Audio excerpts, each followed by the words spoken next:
Tidak usah berpikir ke arah sana. Ayo kita kuatkan iman kita kuatkan semuanya, kita kerjakan satu niatnya lillahi ta'ala. Ya dunia nanti akan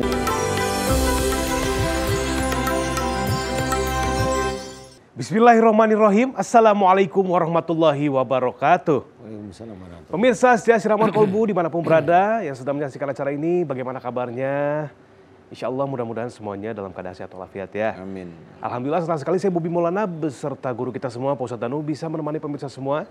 Selamat datang di Siraman Kolbu, sejukkan hati. Pemirsa, insya Allah tema kita pagi hari ini adalah memelihara sifat qanaah ya. Qanaah itu artinya kesederhanaan atau apa adanya gitu ya. Nah ini bagaimana cara memelihara sifat qanaah itu Pak Ustadz agar kita tidak terlalu diburu nafsu, agar kita selalu merasa bersyukur seperti itu ya. Silakan tausiahnya Pak Ustadz Danu, silakan. Terima kasih Mas Bobi. Sama-sama Pak Ustadz. Bismillahirrahmanirrahim. Assalamualaikum warahmatullahi wabarakatuh. Waalaikumsalam warahmatullahi. Amin ya rabbal alamin. Amin. Alhamdulillah, mudah-mudahan di pagi hari ini kita diberi kesehatan dan juga hidayah oleh Allah Ta'ala. Amin. Amin. Tema kita memelihara sifat qanaah. Yep. Ini kelihatannya ringan tapi sulit ya. Iya.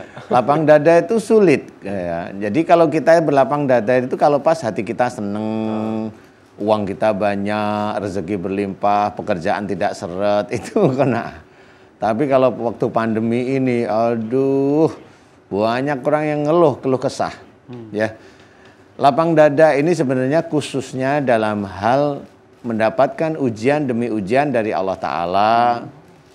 Itu kita harus memahami bahwa berlapang dada itu dibutuhkan. Karena salah satunya yang harus kita ketahui adalah salah satu ayat Quran yang kita sering sekali mendengarkan. La yukallifullahu nafsan illa wus'aha. Jadi ayat ini menceritakan bahwa Allah itu tidak akan membebani seseorang kecuali dengan kesanggupannya. Jadi Allah sudah menakar kesanggupan hamba-hambanya itu seberapa, ujiannya itu sudah ditakar oleh Allah Ta'ala. Dan di situ diceritakan bahwa Allah tidak membebani, bahwa itu ujian bagi dia. Nah ujian itu pasti sesuatu yang menurut manusia biasa itu kurang enak.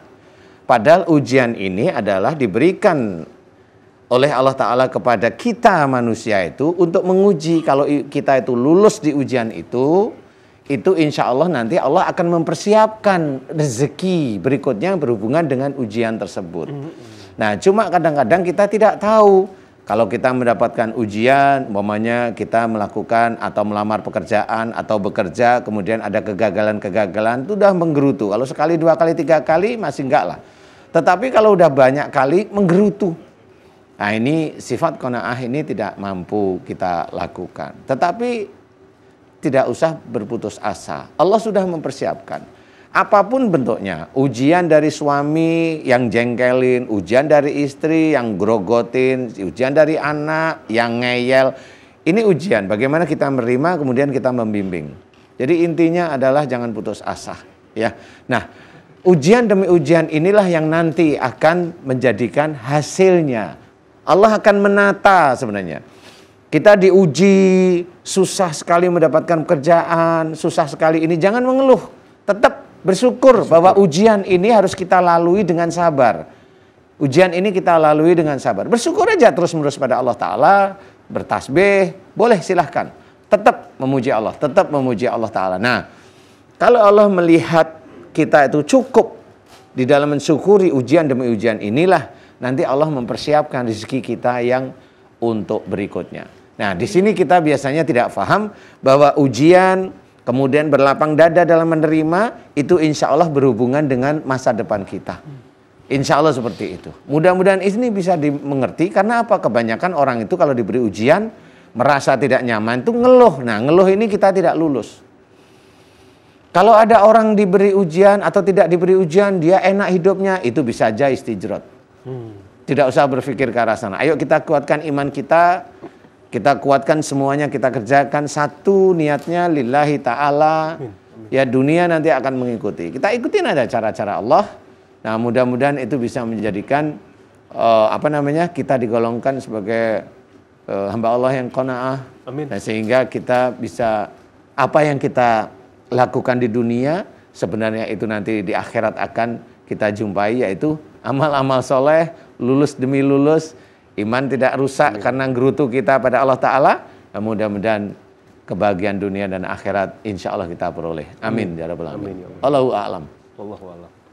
Terima kasih Pak Ustadz. Masya Allah. Selanjutnya pemirsa yang akan berikan tausiah pagi hari ini memelihara sifat qanaah, kita persilakan kepada Ustadz tamu kita, Ustadz Zaki Mirza. Silakan Pak Ustadz. Bismillahirrahmanirrahim. Assalamualaikum warahmatullahi wabarakatuh. Waalaikumsalam warahmatullahi wabarakatuh. Alhamdulillah, assalatu wassalamu ala rasulillah, amma ba'd. Pemirsa MNC TV dimanapun berada, mudah-mudahan Allah muliakan hidup kita dunia akhirat. Amin. Salah satu sifat yang patut dicontoh oleh semua umat Islam, semua hamba Allah, dari seorang baginda Rasulullah SAW adalah kemampuan beliau untuk istiqamah di dalam menjaga sifat qanaah. Pada suatu hari Rasulullah SAW sedang tertidur di atas pelepah kurma. Bayangkan kekasih Allah, dicintai oleh Allah, junjungan alam semesta, tidur hanya di atas pelepah kurma. Saat itu masuk sahabat beliau, Sayyidina Umar bin Khattab. Setelah mengetuk pintu dan mengucapkan salam, Sayyidina Umar masuk dalam rumah Rasulullah. Beliau terkejut, kaget melihat sang kekasih Allah sedang tidur di atas pelepah kurma.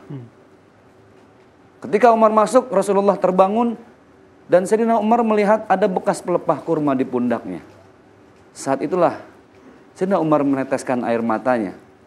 Lalu ia bertanya kepada Rasulullah, "Wahai kekasih Allah, engkau ini adalah seorang panglima perang yang sudah menaklukkan dua kerajaan besar, Persia dan Romawi.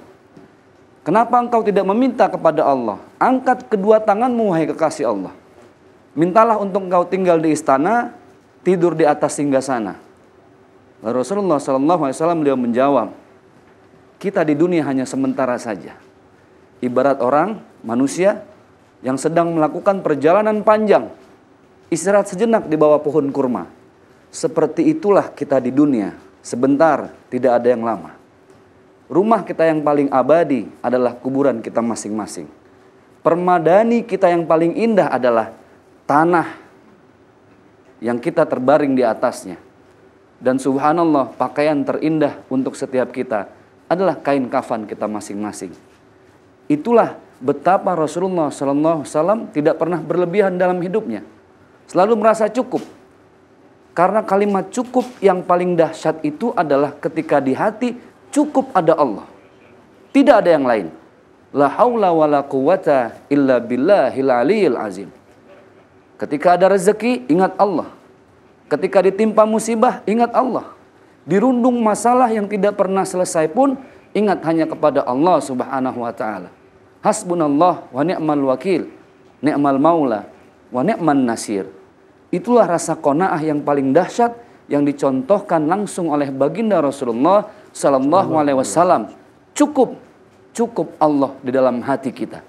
Ma fi qalbi illallah, maka dunia akan terasa luas. Rezeki begitu indah, bahkan musibah akan menjelma menjadi hadiah bagi orang yang terus qanaah dengan apa yang sudah Allah titipkan sepanjang hidupnya. Kekuatan terdahsyat dalam hati ketika harta yang diberikan oleh Allah, kendaraan, pasangan hidup, jabatan, tidak dia letakkan dalam hati, cukup di genggaman tangan saja. Orang bijak mengatakan, ketika kita meletakkan dunia di hati, akan lebih sering sakit hati. Maka dunia letakkan di tangan saja. Ketika yang maha memiliki ingin mengambilnya, maka kita sudah siap dengan perasaan qanaah tadi. Semoga bermanfaat. Wassalamualaikum warahmatullahi wabarakatuh. Waalaikumsalam warahmatullahi wabarakatuh. Barakallah. Pak Ustadz, silakan. Pemirsa, cara untuk memelihara sifat qanaah adalah dengan cara bersyukur atas apa yang sudah Allah berikan kepada kita. Pandai-pandai bersyukur, mudah-mudahan Allah terus berikan kenikmatan untuk kita. Dan silakan ketika kita memiliki apa yang Allah berikan untuk dinikmati, lillahi ta'ala, mudah-mudahan bermanfaat untuk semua. Sekali lagi terima kasih pada guru-guru saya atas tausiahnya. Selanjutnya pemirsa, kita akan kehadiran seorang bintang tamu cantik, ini seorang penyanyi dangdut bersuara merdu. Siapakah dia? Jangan kemana-mana, tetap di Siraman Kolbu. Sejukkan hati.